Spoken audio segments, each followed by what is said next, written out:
In 2017, my money was paid to Onyancha Bwomote and 𝐂𝐚𝐬𝐿 advocates, the 3 million. In 2017, they paid me 500,000. Lipa Deni.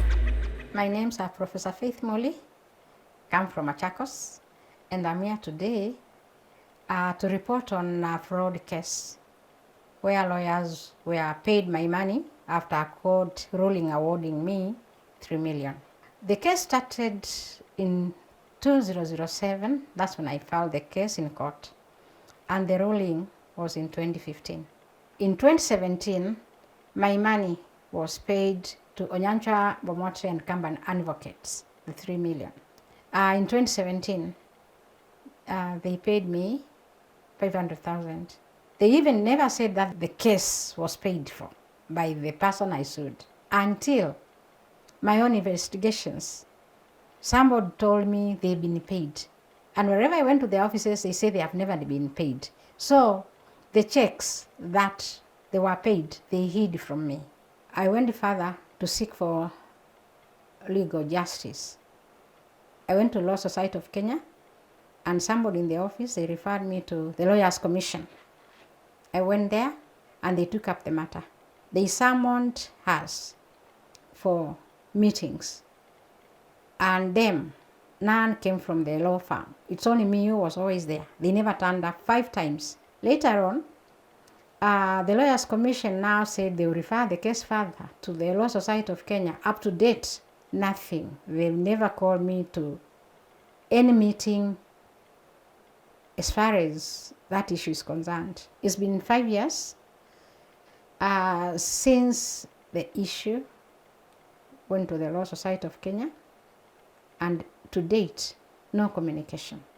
Onyancha Bwomote and 𝐂𝐚𝐭𝐫 advocates, the law firm that represented me, they conned me of my money, and this is to bring to the attention of Kenyans that if they went there with their cases, they'll be conned.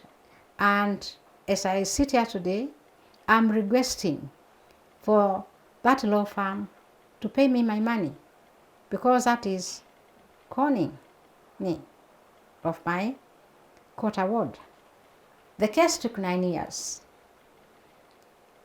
and after 9 years, the award was given. And another 6 years after the award, the money was never paid to me. And this has been a total 15 years. It's very painful, and I advise Kenyans to note that this law firm, Onyancha Bwomote and 𝐂𝐚𝐬𝐿 advocates, they are not straightforward. I'm now an old woman, and all what I'm requesting is Bwomote and 𝐂𝐚𝐿 advocates pay me my money. Lipeni deni yangu. Faith Muli hired a law firm to represent her in court, and the case took 9 years. She was awarded, but 6 years later, she's still chasing for her money. The money is with the Onyancha Bwomote, si ndio? Hiyo jina hiyo. Si mnajijua? Nyinyi. Simulipe mama pesa yake. Simulipe tu deni. Imagine you're a law firm meeting from a 63-year-old woman. Unakula jasho ya mama mzee. Hiyo ni makosa. So if you know that firm and you know them, waambie walipe deni na umulike. So this show is about you. If you've been conned, if someone has delayed with your payment, and they're being dodgy to you, this is our studio. Come sit on this chair and tell us your story, because we must expose and shame those who con people, those who refuse to pay people, kwa sababu dawa ya deni ni nini? Ni kulipa. Ambia kulipe deni yako. Lipeni deni yangu. Tafadhali, si ndio? Tafadhali. And then Law Society of Kenya, shame on you for not fighting for her. She came to you. So that means the last 5 years, that company and many other lawyers have been conning people because of inaction. I should also be exposing any lawyer who is crooked, who is conning people. I'm the People's Watchman, Boniface Mwangi. Lipeni deni. Lipa Deni. Lipa Deni.